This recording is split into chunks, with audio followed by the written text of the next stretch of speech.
Okay, well, welcome to the last class. Um, there's going to be a lot of information here. All of it, I believe, very practical, having to do with therapy. And so let's pay attention. We'll try to make this as quick, but certainly as thorough as we need to be. One of the common questions that's asked is, how often do we have to do therapy? How do we decide that a patient gets once a week, twice a week, 5 times a week, twice a day, once a month? All kinds of possibilities. I can tell you the worst answer is the answer that's given by the insurance company, because that has nothing to do with the patient typically. Typically that has to do with how much he's eligible for, how much funding there is, things of that nature. Now, I'm not minimizing the importance of that. Reality is reality, and sometimes we just have to work with that. But that's not the question that we're addressing now. The question we're addressing now is, how often should a person have therapy? In a perfect world. None of us lives in a perfect world, but let's assume that we might. And then we'll take that information and perhaps we'll negotiate with reality. And perhaps we'll tell the insurance company, listen, because of X, Y, and Z, twice a week for half an hour really just doesn't cut it. And this patient really deserves a whole lot more. Or sometimes the opposite. I've already been faced with, the patient's eligible for another month, so please continue therapy, when I feel that's just not warranted. This patient is either, has already maxed out, he's really not going to get much better, or he has no ability to get much better, or doesn't need to get much better, something like that.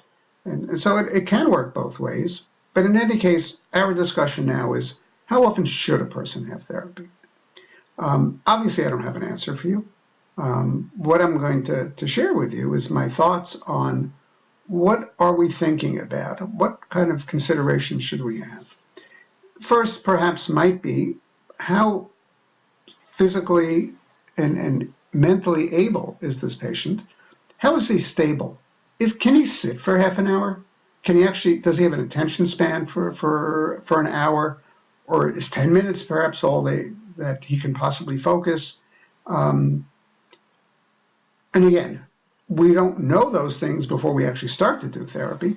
And so we begin typically at the beginning when the patient is less neurologically stable, perhaps still recovering from stroke per se, not as strong as hopefully he will become. We usually will start with shorter sessions. And then you're going to ask me how short. Well, that also depends on logistics. If the patient's traveling for an hour to get to you, you can't do a session for 10 minutes. It just doesn't work. And if you're traveling for an hour, you're not going to do a session for 10 minutes either. So I think shorter typically is no less than 30 minutes. Even on an inpatient basis, where you're just going to your office or the patient's coming to your office from the ward, usually 30 minutes is about as short as we would schedule a patient. It could be you won't be productive for 30 minutes, but I don't think we would typically schedule for less than 30 minutes. And as time goes on and the patient has more endurance, and the patient's able to do more different things within the session, you may certainly lengthen that session to 45 minutes, maybe even an hour. Those things are possible. Another thing that we will think about when we talk about how often will we do therapy is, how complex is the therapy? If all I'm doing is one type of task, and that's really all the patient can do, well, that just can't take forever. Everyone's going to be bored, everyone's going to max out, everyone's going to just get saturated and not be able to do it. But if it's a kind of patient where you could do some auditory work and some reading work and some writing work and some verbal expression as well, you can do 10-minute segments of different things, then 45 minutes or something like that is certainly not an unreasonable amount of time. And then again, the logistics issue, which we kind of alluded to before. You're not going to have a patient spend X number of dollars on travel time, having an ambulance and having an assistant and whatever, I'm coming to you and you're going to do 15 minutes of therapy, and maybe not even a half an hour of therapy. You may just have to do more than that, but you have to be productive. So again, we have to sometimes come to a compromise that's reasonable. The same thing would be, I think, that if you're doing home-based therapy, you wouldn't want to spend the time and the effort to come to the home and do a very, very brief therapy session. Also probably not worthwhile, not for you, not for the patient, not for the third-party payer. Okay. Another question that we ask often is, so where do I start? I've evaluated my patient. He's got problems in listening, talking, reading, and writing. Okay, almost all of our patients will. So where do I start? How do I start? How do I even begin to think about this? So there are certainly two approaches that one can think about, just philosophically. And the first one I'm going to refer to as a functional abilities approach. And that is what will assist the patient to function in everyday life. I'm going to be very practical. I'm going to actually work on not the concept of naming or how to retrieve words, but I'm going to say, how do I name the person that he lives with? How do I name the items that he uses every day? How do I name the things that are in his everyday ADL type of environment? Okay, I'm not working on strategies for naming. I may actually be teaching this, the name of this is, okay? It's functional to the nth degree. Perhaps that's not a good thing to do, but that's an approach. It's an approach. It's basic needs. It often serves to improve the patient's emotional status because he can get some success, even though he really hasn't learned in any way, or he hasn't really learned a retrieval strategy. What he's learned is just that is called a this. And so he might be happier. His surroundings, his people with him might be happier because they have a name and the items have a name, and he can be somewhat successful.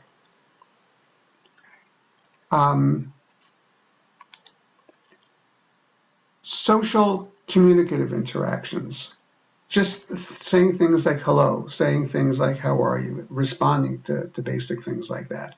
Again, if you think about it in the realm of things, that's not really rocket science types of things, but it just makes sometimes for a nicer environment. Is that really improving his communication skills? Well, in a very, very limited sense, yes, but only in a very limited sense. Okay. There's another approach. And that's something we're going to call a functional process approach. And that's when we identify impairments in underlying processes which contribute to several related linguistic or communicative abilities. Okay, this is really the kind of stuff that Shul was talking about. This is the kind of stuff that we've addressed when we talked about cueing hierarchies, when we talked about other therapy strategies, where we're really getting at the ability to name, not what is the name of that, but the ability to name, the ability to retrieve language, the ability to latch on to linguistic units. How do we find them? How do we get them? Okay, we're not teaching that item is a cup. What we're teaching is how do you retrieve the word cup when in fact I want to name that cup. Not because I've memorized it, but because I've actually gone through strategies. I've thought about the fact that it's a utensil and it's something for drinking and it's got a handle and I drink coffee in it and things like that, and then perhaps I'll come up with the word cup. I think that, at least my bias is, and you know, I have no trouble sharing my bias with you, not that you'll necessarily agree with me.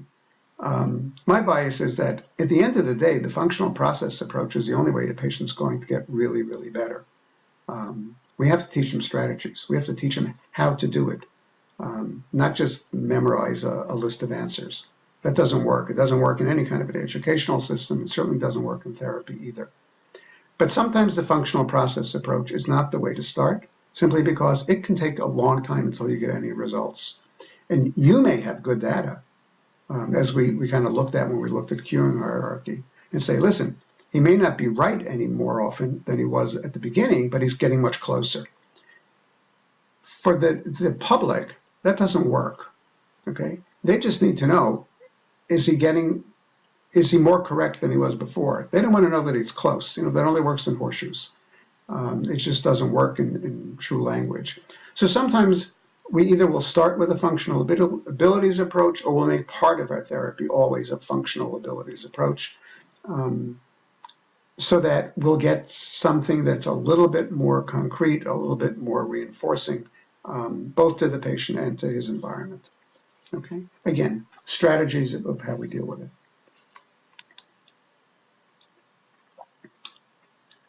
How difficult should therapy be? Well, Schul told us a lot about that. Schul told us that the patient really should never fail, and when he does fail, it's because you failed. And I kind of buy into that for the most part. Okay? How much failure can a patient tolerate? And what is the point of failing? Well, one can make an argument that if a patient is always successful, he's not learning anything. Because we're always working up below his level.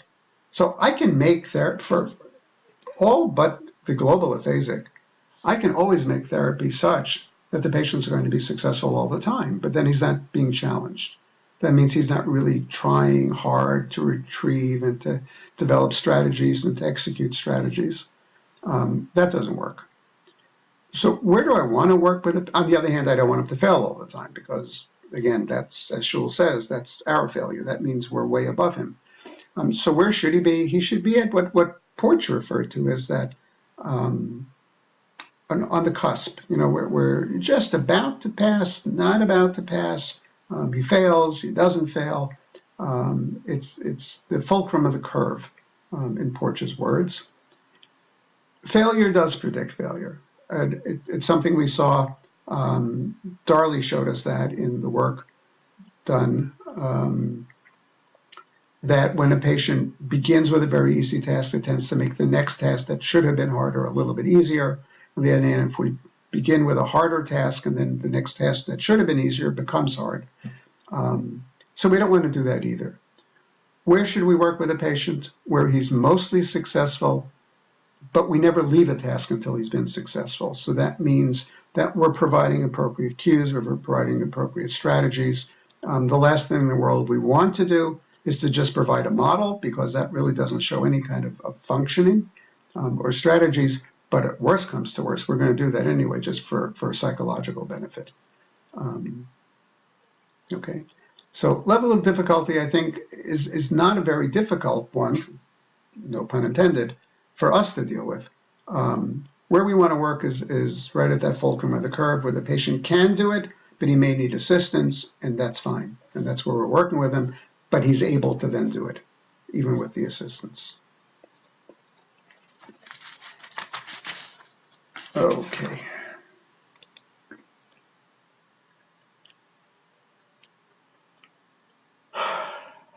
All right. This is a topic that I think we do need to deal with. I'd like to think all the topics we've dealt with, we had to deal with. This is something that comes up often. Okay. We don't want to over-instruct and over-explain. It's something that I think the nature of the therapist is to do that, especially the new therapist, because we're concerned. We want that patient to really, really, really, really understand. And so we explain everything we possibly can, and we give very, very specific instructions. And the problem is the patient's aphasic, and they can't benefit from that level of instruction, that level of explanation. The fact is, they will do best if you use short, brief, concise, clear, concrete language. Point to that. Not something like, okay, when I say this word, what I want you to do is to pick up your hand and then use your finger and point to the item that I'm going to name. Okay, are you ready? Well, no, because most aphasics have lost you way at the beginning. Okay, they really don't know. All you have to say is, show me the cup, and they'll be fine. Okay? And you may even say cup, and they'll be fine. And if you need to model it once, do that. Provide an example. Make your rate a little bit slower. I've said this 100 times, I know, and I'm going to keep on saying it. Make your volume just a little bit louder, okay? And provide feedback. The patient needs to know how well he did or not well he did, but it should be social. We're not using tokens. We're not using, a check mark board or something like that. It should be social. Good job. Nice try. It should be encouraging. It has to be age appropriate, okay? Most of you are much more used to working with children. And there's something about the way you reinforce children, and there's something that I call a student clinician pitch break. Good, that kind of thing. Okay, we don't do that. We don't do that with an adult who's perhaps twice or three times your age. What we'll just say is, that was really good, Mr. Smith. You tried hard, or you got it right. Thank you. That was really good. That was successful. Something mature, something mild. Okay, we're going to stop.